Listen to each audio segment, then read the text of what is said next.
खुलुमबाय बेलासिनि रादाबाव नोंथांमोनखौ आंनि बे मुलुगनां बड' निउस चेनेलाव गासैखौबो बरायहरनाय जाबाय। आसा खालामो नोंथांमोनहा गासै मोजाङै दं। बे समाव आं नोंथांमोननि सिगाङाव बेलासिनि मोननैसो खौरां लाना फैलायबाय। अन्नानै भिडिअखौ स्किप खालामाजासे जोबजासिम नायलांदो। दिनैनि बेलासिनि मोननैसो खौरांफोरा जाबाय। गिबि रादाबाव दं। दासान्दि साननि बिदुङा सहायनो हाथावै दुंनायलाय गुवाहाटीनि कामरुप मेट्र' जिल्लानि सोलोंथाइनि समखौ सोलाय-सोल' खालामनाय जासिगोन होनना मिथिनो मोननाय जादों। खौरां मोननाय बादिब्ला कामरुप मेट्र' जिल्लानि सिङाव थानाय गासैबो सरकारि आरो बेसरकारि फरायसालिफोरानो फैगौ जुन दाननि 5 अक्ट' एबा फैगौ समबारनिफ्राय फुंनि 7:30 रिंगानिफ्रायनो थाखो लानायफोरा जागायगोन होनना मिथिनो मोननाय जादों। मख'नो गोनां बाथ्रा दि बे फोसावथायखौ कामरुप मेट्र'नि जिअ'नि स्कुल इन्सपेक्टरा फोसावनानै होदों होनना मिथिनो मोननाय जादों। नैथि रादाबाव दं। दिनै आसामनि काछार जिल्लानि सिलचराव माखासे ड्राग्स हमनो मोन्दों। खौरां मोननाय बादिब्ला दिनै काछार जिल्लानि एसपि नमल महत आरो करिमगन्ज जिल्लानि काउन्टार फारफार्ता प्रतिम दासमोन सानैनि गेजेराव पुलिस हान्जाया सिलचराव गंसे ट्राकनिफ्राय 1.4 केजि हेर'इन ड्राग्स हमनो मोन्दों आरो बे ड्राग्सनि बेसेना आथिखाल बाजाराव 10 कौटि जागोन होनना मिथिनो मोननाय जादों। बे आयेन बेरेखा ड्राग्स फालांगिजों सोमोन्दो थानाय 33 बोसोर बैसोनि सासे सुबुंखौ करिमगन्जनिफ्राय हमनो मोन्दों होनना मिथिनो मोननाय जादों। आसाम पुलिस बिफाननि बे जाफुंसारनाय खामानि मावनायखौ आसामनि गिबि मन्थ्रि मानाव गेदेर डक्टर हिमन्त बिश्व शर्मा बिथाङा टुइटारनि गेजेरजों बाख्नायदों। थामथि रादाबाव दं। सासे उन्दै गथ'आ पान्जाबनि रैखाथि बिफाननि आखायाव दंहैयो।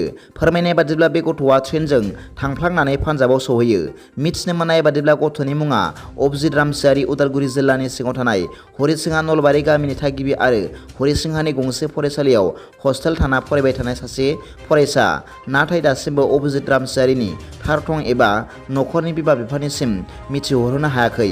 बेनिखायनो सोरबाफोर मिथियोब्ला बे गथ'खौ गावनि थार थङाव मिथिहोनो खावलायहरबाय। ब्रैथि रादाबाव दं। मैया उरिष्या हादरसायाव गिलु-बालु ट्रेननि जाब्रबथाय जादों। खौरां मोननाय बादिब्ला बे ट्रेननि गिलु-बालु जाथाया उरिष्यानि बालासर जिल्लानि बाहानागा बाजार रेलवे स्टेशन खाथियाव मैया शुक्रबार मोनाबिलिनि 6:55 जादों होनना मिथिनो मोननाय जादों। मिथिनो मोननाय बादिब्ला बे जाथाया गंनै ट्रेन 12841 नम्बरनि ट्रेन सालेमारि चेन्नाइ कर'मान्डल एक्सप्रेस आरो 12864 नम्बरनि ट्रेन स्टार M Visvesvaraya Howrah superfast express मुंनि गंनै ट्रेननि गेजेराव गिलु-बालु सौग्रावलायनायाव जाब्रबथाय जादों होनना मिथिनो मोननाय जादों। खौरां मोननाय बादिब्ला बे ट्रेननि जाब्रबथायाव जिउ गोमाजानाय सुबुंफोरनि अनजिमाया दासिमाव 238 जन जाहैबाय आरो खमैबो सा 900 सुबुंफोरा गोब्राब जखम जादों होनना मिथिनो मोननाय जादों। बे दुखुनांथाव खौरांखौ मोननानै भारतनि गाहाय मन्थ्रि मानाव गेदेर नरेन्द्र मदि बिथाङा गोथौ दुखु मोननाय फोरमायदों आरो दिनै गोदान दिल्लीयाव बे जाब्रबथायनि सायाव हरखाब जथुमनानै गोथौयै सावरायलायदों होनना मिथिनो मोननाय जादों। बाथि रादाबाव दं। दिनै सुनिबारखालि आसामनि गिबि मन्थ्रि मानाव गेदेर डक्टर हिमन्त बिश्व शर्मा बिथाङा नेशनेल इडुकेसन पलिसि 2020 खौ बेखेवना होबाय होनना मिथिनो मोननाय जादों। खौरां मोननाय बादिब्ला दिनै गासैबो हादरसानि इउनिभारसिटिफोराव आरो गासैबो कलेजफोराव आसामनि गिबि मन्थ्रि मानाव गेदेर डक्टर हिमन्त बिश्व शर्मा बिथाङा नेशनेल इडुकेसन पलिसि 2020 मावथांखिखौ बेखेवना होबाय।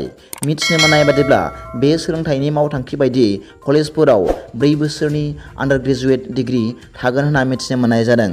दिनैनि बेलासिनि मोननैसो खौरांफोरा दा बेखिनिल'मोन।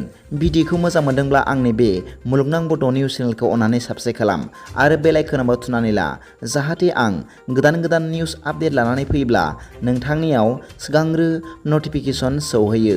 गाबोननि फुंबिलिनि रादाबाव नोंथांमोनखौ आंनि बे चेनेलाव गासैखौबो बरायहरनाय जाबाय। गोजोन्थों। एसेनोसै। जै बर' हारिनि जै।